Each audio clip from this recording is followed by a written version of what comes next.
कभी कभी मुझे ऐसे लगता है, जितना मैंने ऑब्ज़र्व किया है, कि भगवान, ईश्वर, ब्रह्मांड या सृष्टि का कण कण जिसमें आप विश्वास करते हैं, वो हमें ना भगवान अपनी गलतियों के लिए माफ़ कर देते हैं, लेकिन चालाकियों की कोई माफ़ी नहीं होती। उनका हमें भुगतान करना ही पड़ता है, और अगले जन्म में नहीं, इसी जन्म में हमें उन चालाकियों का हिसाब किताब करना पड़ता है। अब अगर आप पूछे कि भाई इसका रीज़न क्या है, तो एक्चुअल में गलतियां जो होती हैं वो इंसान की सीखने की जो प्रक्रिया है या प्रोसेस है, उसका एक हिस्सा है, जिसमें इंसान का इंटेंशन जो होता है वो प्योर होता है।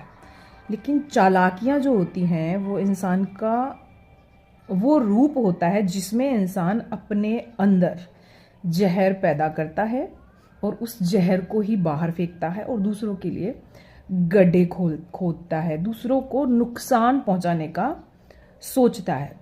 अब यूनिवर्स, ब्रह्मांड, ईश्वर, भगवान क्या करते हैं, आप जैसे होते हैं ना, आपको वही चीज़ लौटाते हैं। तो इसीलिए चालाकियों की माफ़ी नहीं है, इसलिए वो चीज़ छोड़ दीजिए। दूसरों के लिए अगर गड्ढे खोदेंगे ना तो खुद ही गिरेंगे। अभी भी टाइम है, सुधर जाओ। कभी कभी मुझे ऐसे लगता है, जितना मैंने ऑब्ज़र्व किया है, कि भगवान, ईश्वर, ब्रह्मांड या सृष्टि का कण कण जिसमें आप विश्वास करते हैं, वो हमें ना भगवान अपनी गलतियों के लिए माफ़ कर देते हैं, लेकिन चालाकियों की कोई माफ़ी नहीं होती। उनका हमें भुगतान करना ही पड़ता है, और अगले जन्म में नहीं, इसी जन्म में हमें उन चालाकियों का हिसाब किताब करना पड़ता है।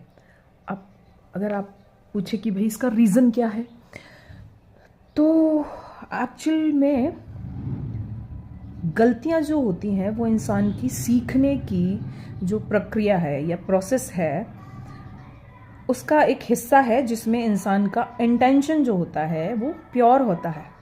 लेकिन चालाकियां जो होती हैं वो इंसान का वो रूप होता है, जिसमें इंसान अपने अंदर जहर पैदा करता है और उस जहर को ही बाहर फेंकता है और दूसरों के लिए गड्ढे खोदता है, दूसरों को नुकसान पहुंचाने का सोचता है।